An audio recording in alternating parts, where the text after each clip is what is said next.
Pada tanggal 14 Agustus 1945, Jepang menyerah tanpa syarat kepada sekutu.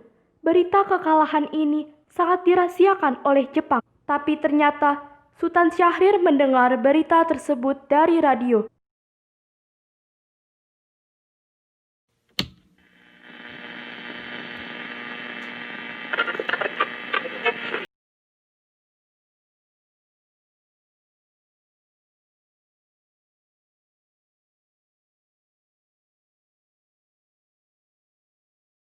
Supreme Commander to accept the surrender of the Japanese. He was met by Lieutenant General Eichelberger, commanding the 8th Army.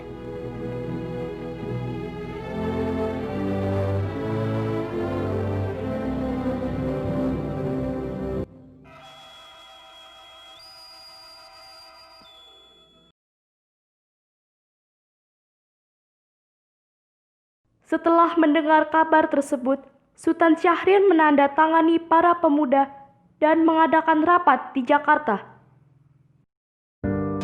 Kita di sini untuk melancarkan kemerdekaan kita. Tapi Bu, Indonesia masih dikuasai oleh Jepang. Tanah putra masih dikuasai oleh Jepang. Assalamualaikum.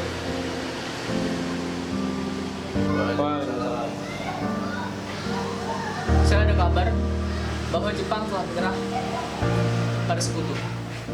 Saya mendengar kabar ini dari radio pagi ini. Ini membuktikan bahwasanya telah terjadi kekosongan di Indonesia. Saya senang akan kabar gembira itu. Tapi kata Anda ada kekuasaan di Indonesia. Apa maksudnya itu? Maksudnya, Jepang tidak lagi berkuasa terhadap negeri kita karena telah menyerah kepada sekutu. Sedangkan sekutu belum sepenuhnya menguasai Indonesia. Lalu, apa yang kita lakukan untuk mengisi kekuasaan ini? Bagaimana jika kita mengajukan kepada Soekarno dan Hatta untuk segera memproklamasikan kemerdekaan? Saya setuju dengan usulan Tuan, karena ini adalah waktu yang tepat untuk memproklamasikan kemerdekaan Indonesia. Yang dikatakan oleh Sultan Syahrir, kemerdekaan merupakan hak rakyat. Oleh karena itu, mari kita ke rumah Bung Karno untuk meminta Bung Karno memutuskan segala hubungan dengan pihak Jepang. Bagaimana saudara? Apakah setuju? Setuju. Keesokan harinya, pada tanggal 15 Agustus 1945, Khairul Saleh, Sultan Syahrir, Sukarni, Wikana, dan Darwis tiba di kediaman Soekarno dengan maksud menyampaikan keputusan rapat. Assalamualaikum, Bung. Bung. Waalaikumsalam, ada apa ya? Maaf Bu, apakah Soekarno-nya ada? Kami ada keperluan penting. Oh, Kang Mas ada. Sebentar ya, saya panggilkan dulu. Baiklah.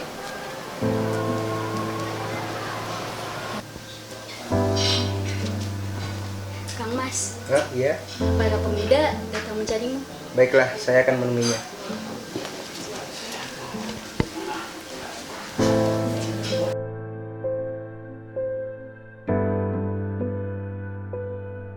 Baiklah, silakan duduk. Ada maksud apa kalian datang kemari? Saya mendengar berita kekalahan Jepang dari radio BBC London di Bandung. Maka dari itu, saya dan para golongan pemuda mengadakan rapat. Dan hasilnya adalah kami semua setuju bahwasanya Bung Karno dan Bung Hatta segera memproklamasikan kemerdekaan Indonesia. Kita tidak bisa begitu saja memproklamasikan kemerdekaan. Kita harus membicarakannya di dalam rapat PPKI. Kita tidak bisa membahas ini dalam rapat PPKI. Dan kemerdekaan Indonesia harus berasal dari rakyat Indonesia itu sendiri. Bukan begitu. Memang kita harus membicarakannya dalam rapat PPKI. Karena PPKI yang bertugas untuk menyiapkan kemerdekaan. Kita bisa, Bung. Mengapa harus butuh bantuan Jepang? Kekuatan kita kali ini tidak bisa menandingi Jepang. Coba kalian perlihatkan padaku. Mana kekuatan itu? Apa tindakan kalian jika rakyat nanti mengalami pertumpahan darah? Bagaimana cara kita untuk mempertahankan kemerdekaan ini? Kang Mas, Tapi Bu, semakin cepat kita memproklamasikan kemerdekaan kita, rakyat semakin cepat juga terlepas dari penderitaan ini. Baiklah, tetapi beri saya waktu untuk berunding dengan golongan tua. Baiklah, kami semua pamit undur diri dulu.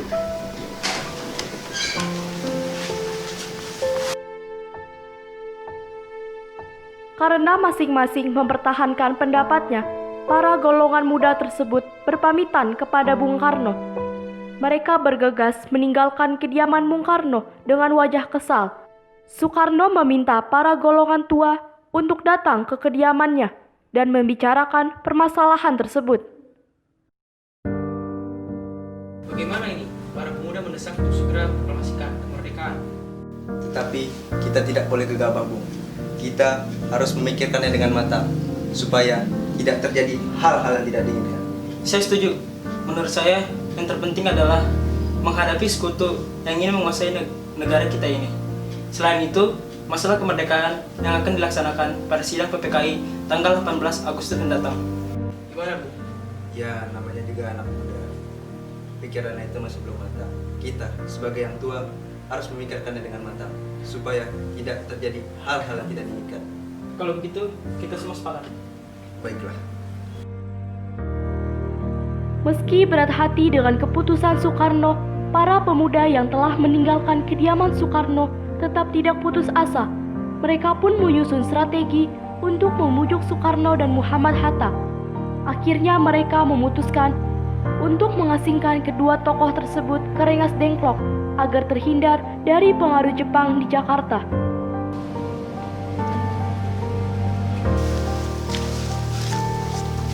Bagaimana ini? Nampaknya golongan tua tidak memperdulikan kita. Kita harus cari jalan keluar dari masalah ini. Benar sekali. Ada saran? Bagaimana jika kita mengasingkan Bung Karno dan Bung Hatta untuk menjauhkan mereka dari pengaruh pihak Jepang di Rengas Dengklok, suatu tempat di Karawang? Karena tempat ini merupakan markas dari PETA. Bagaimana saudara-saudara? Apa kalian setuju? Setuju. Kalau begitu, bagaimana jika kita melakukannya malam ini? Baiklah. Para pemuda pun menyetujui ide tersebut.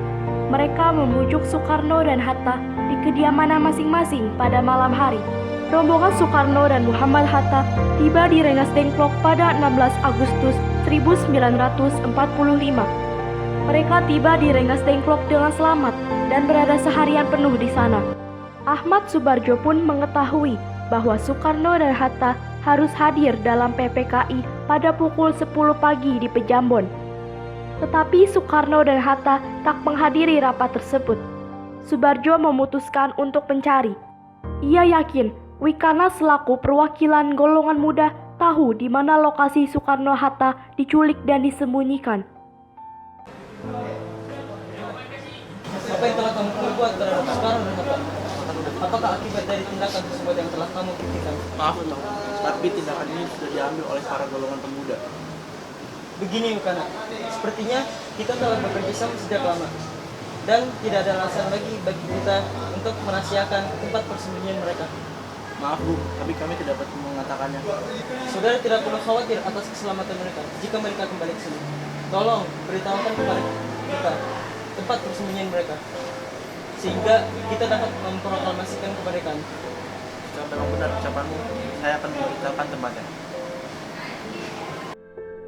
Pada pukul 5:30 sore, rombongan dari Jakarta yang dikawal oleh PETA tiba di Rengas Dengklok untuk menjemput Soekarno dan Muhammad Hatta.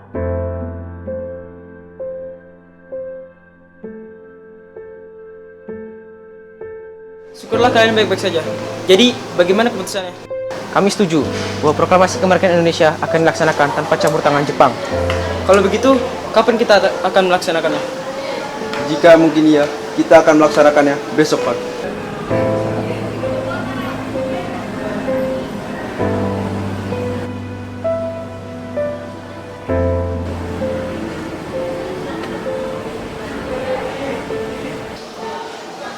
Bagaimana jika kita membicarakan tentang pasca proklamasi kemerdekaan? Jepang tak akan mengizinkan kita sekarang. Apalagi dia tahu bahwa kita akan menyusun teks proklamasi. Saya punya ide. Bagaimana jika kita meminjam rumah perwira Angkatan Laut Jepang, Laksamana Maeda? Baiklah, Bu. Kita akan ke sana malam ini juga. Selesailah perundingan di Rengas Dengklok. Semua anggota golongan tua maupun muda kembali ke Jakarta untuk membahas lanjut rencana proklamasi kemerdekaan tanggal 17 Agustus 1945.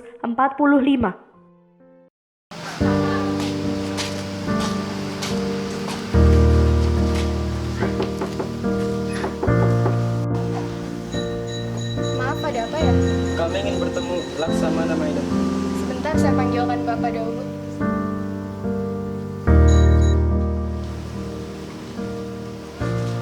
Selamat malam. Ada apa, Bung? Maaf kami mengganggu malam-malam begini. Kami perlu tempat untuk merencanakan kemerdekaan yang akan dilaksanakan esok hari. Benarkah begitu? Kalau begitu, silakan masuk.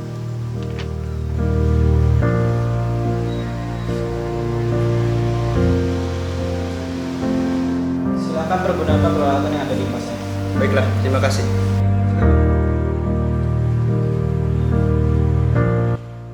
Ada kertas dan pena mana?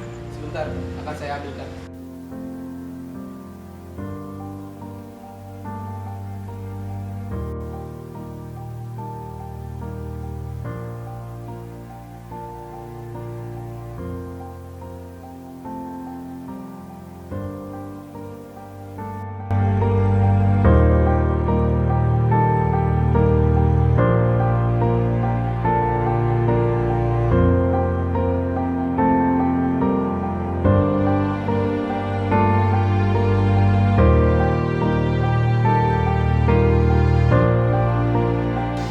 Bagaimana penandatanganan naskah ini?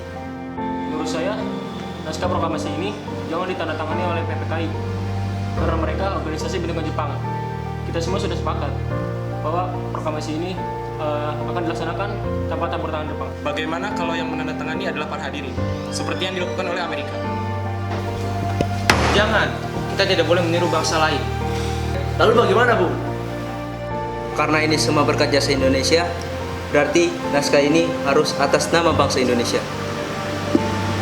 Saya setuju. Bagaimana kalau naskah ini ditandatangani oleh Anda dan Bung Hatta? Bagaimana? Baiklah kalau begitu. Bagaimana hadirin? Setuju. Tolong ketik naskah proklamasi ini. Baik. Apakah di sini ada mesin ketik? Oh, ada. Mari ikut saya.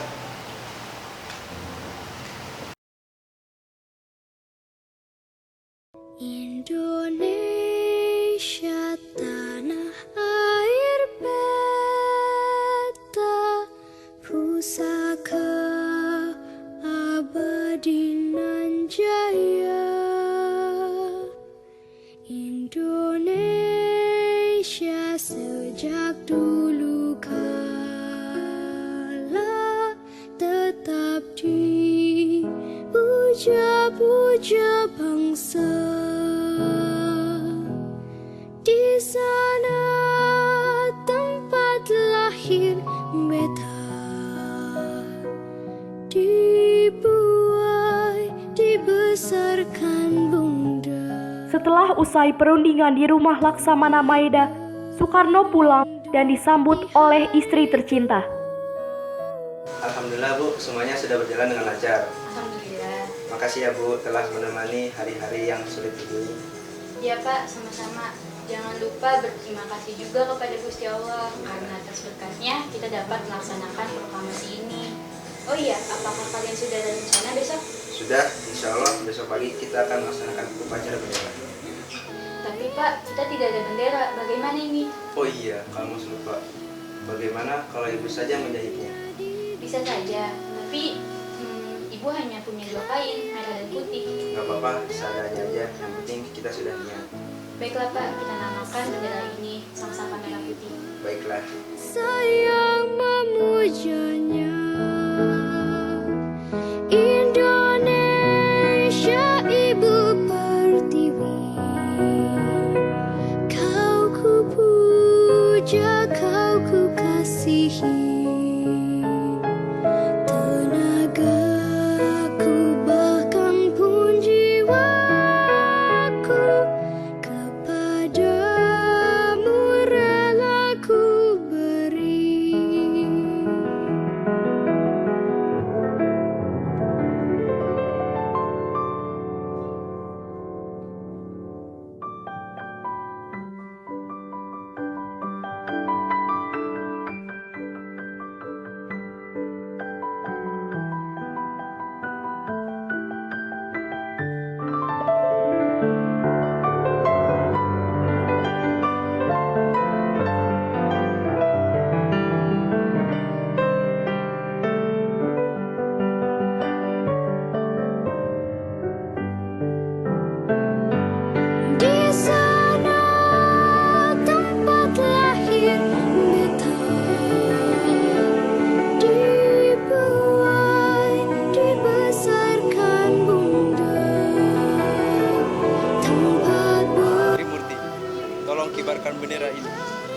tanda kejayaan bangsa ini.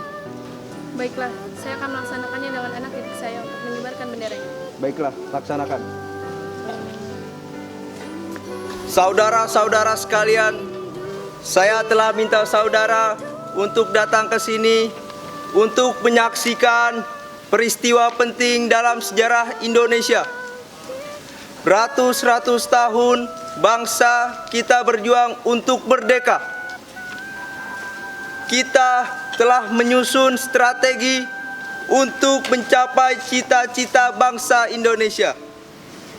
Semalam, kami para pemuka rakyat Indonesia dari berbagai macam negara berkumpul semata hanya untuk bermusyawarah dan berkata, inilah saatnya bagi kita untuk meredam api revolusi kemerdekaan Indonesia. Saudara sekalian, dengan ini kami menyatakan kebulatan tekad kami. Dengarkanlah proklamasi ini.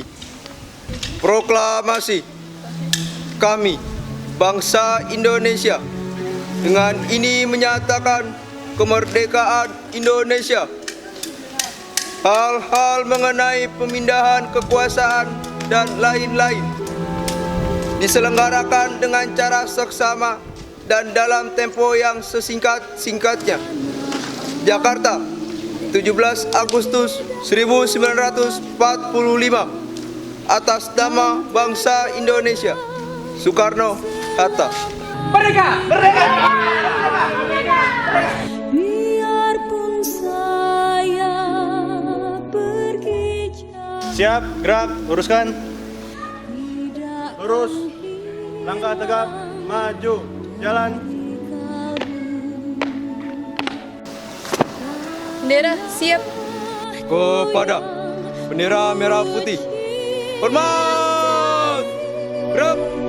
Engkau ku hargai.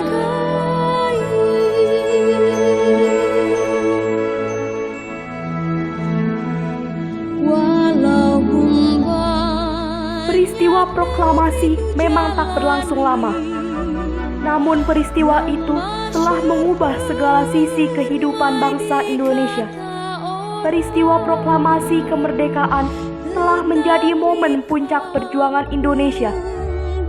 Perbedaan pendapat menyatu menjadi suatu kekuatan bangsa Indonesia. Oleh karena itu, kita sebagai penerus bangsa harus berprestasi dalam rangka mengisi kemerdekaan tersebut, bukan malah menodainya. Kita harus bisa membalas budi para pejuang tanah air terdahulu dengan cara mempertahankan kemerdekaan ini.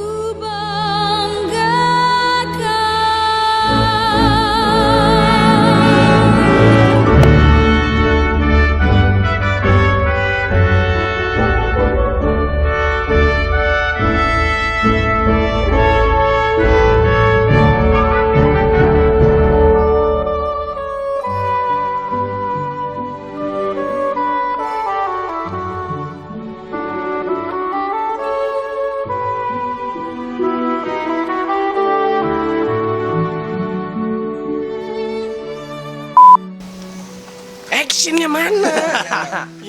Lo ngomong 1, 2, 3 doang, gak ada actionnya. Ayo dong. Bagaimana saudara-saudara? Apa kalian setuju? Bareng-bareng ya. Oh langsung. Langsung setuju.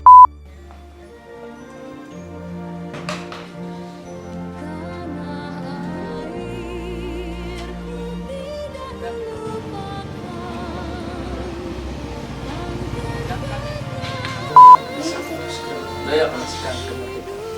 Siap ya? 1, 2, action. Gue mana-mana gue.